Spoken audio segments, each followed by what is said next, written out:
What do you get? You get stories, right?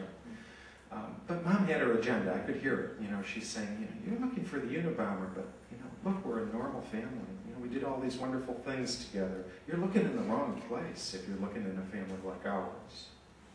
At one point, and I found this especially poignant, she just picked up this little blue book and held it up to the agents and said, "This is Ted's baby book. It's a diary I put together in the first year of his life. Would you like to see this?"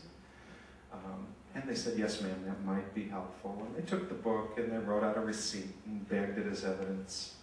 But as I'm watching that scene, you know, my heart is kind of breaking me. I can't imagine what a painful situation Mom is in and how bravely she's trying to sort of advocate for her son. But, you know, the unspoken message there was just so clear. I mean, she's saying, you're looking for the Unabomber. We'll do anything in our power to help you stop the violence. But don't forget, even for a second, that the person we're giving to you is a family member. It's somebody we love. It's a little baby that came out of my womb 50-some years ago. Never forget that there's a human dimension to this tragedy. Ted was arrested about a week later. We got no warning for it. You know, I first realized when the media started calling my place of work, and I ended up calling Linda at the college and saying, you know, I think they may be arresting Ted. We better get over to Mom's apartment and protect her. So about the time we got there, Mom still hadn't heard anything, but you know, we hadn't been there 5 minutes, and her phone is starting to ring. It's media people. We turn on the television, and you know, they interrupt some show, some comedy, to announce a breaking news story that a suspect had been arrested in the Unabomber case. It was Theodore Kaczynski of Lincoln, Montana. And just that, you know, hearing our family name like that itself was a shock. It was like, you know, our parents had such dreams for their kids, and we had a good name and a good family and good values. And, you know, now it was clear that from this point forward, the name Kaczynski would not mean anything good. It would be associated with murder, madness, violence, nothing good. And before long, they showed a film clip of my brother being arrested, and he was led out of his cabin between two federal marshals. Some of you may have seen that film, but they cleaned him up later. But at that point, he weighed 122 pounds, skin and bones. He'd actually been eating plaster. His clothing was totally filthy, totally rags. I'd never seen even a street person who looked half as bad as Ted looked at that moment. And here I am watching this as a brother, feeling like some sense of guilt, but also some sense of unbearable sympathy. Like, what's he feeling right now? This most private man, this paranoid man, this man who felt the world was, you know, engaged in some kind of evil conspiracy against him. What must he be feeling at this moment? You know, the phone was unplugged, but the doorbell started ringing, and at one point I kind of looked out the curtains. Mom has a second-floor apartment, and I look out and I can't believe my eyes, because it's just, the parking lot's all full of media trucks, and, you know, they've got, you know, the people with cameras and notepads and microphones, and, you know, I'm thinking, well, this is a big case, but why are they coming here, you know? And very shortly afterwards, I had my answer. I think it was Dan Rather on CBS News said, well, you know, an interesting sidelight to this case, apparently Kaczynski was turned in by his own brother, David Kaczynski. Now, apparently the family is holed up in his mother's home, and here's we have a cameraman on the scene, and you know, we're watching this on TV, and it's, wow, this is surreal. This is a bad dream. This is a nightmare. It seemed unreal. We ended up kind of running the gauntlet in the middle of the night to get through the media to drive back to our home, where we had pets to be fed and some food in the refrigerator. And by the next morning, our home was totally surrounded and swamped. You know, I felt angry at the FBI. They promised to keep our identity confidential, you know, our role in the investigation confidential. Now that was all reported. In fact, over the next 2 weeks, some of the very private things we shared with the FBI under condition of confidentiality was right there in the New York Times. I mean, it's an unbelievable violation.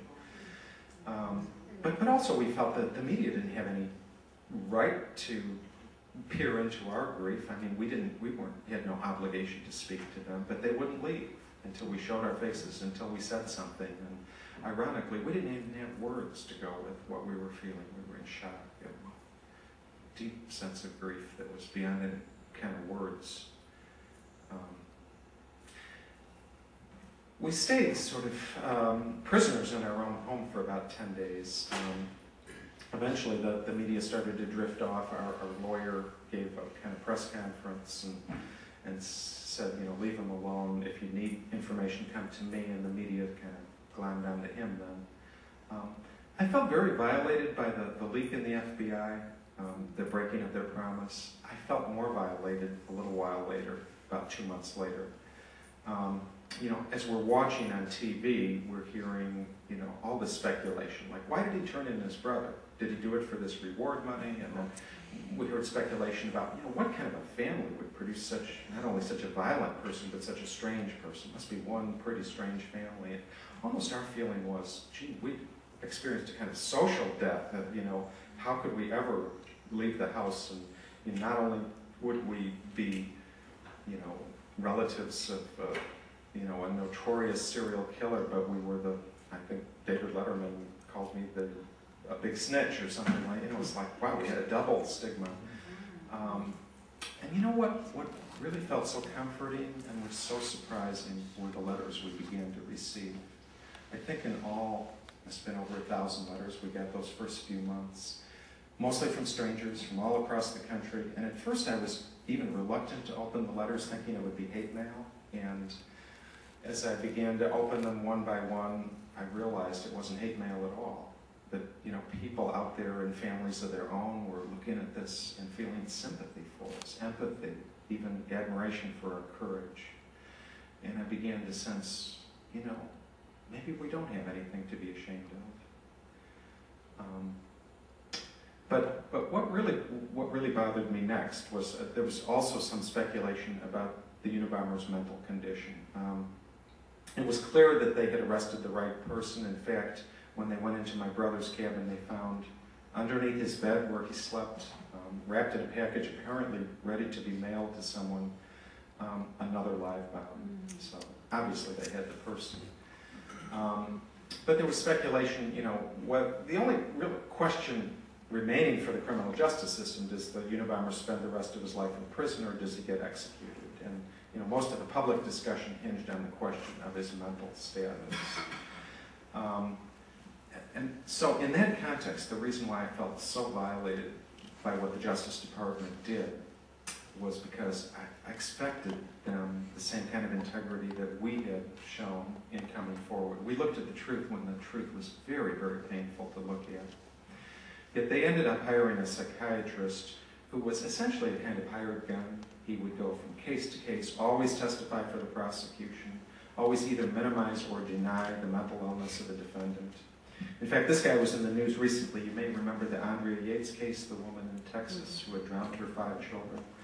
Well, the state of Texas, in that death penalty case, hired the same forensic expert to tell the jury that she was totally okay and that she had killed her children in a calculated attempt to get out of her troubled marriage. Fortunately, the jury actually bought it. They didn't give her the death penalty. They sentenced her to life imprisonment without parole. But over time, it was revealed that he'd also told a number of false things to the jury, things that were contrary to fact, enough so that her sentence was overturned, and she was recently retried and sentenced and found not guilty by reason of insanity. She'll probably spend the rest of her life in a mental institution, which I think would be the humane response. I'm glad that happened. But believe me, I was having my awakening. I was beginning to understand that, you know, we have a criminal justice system where justice isn't necessarily the highest priority.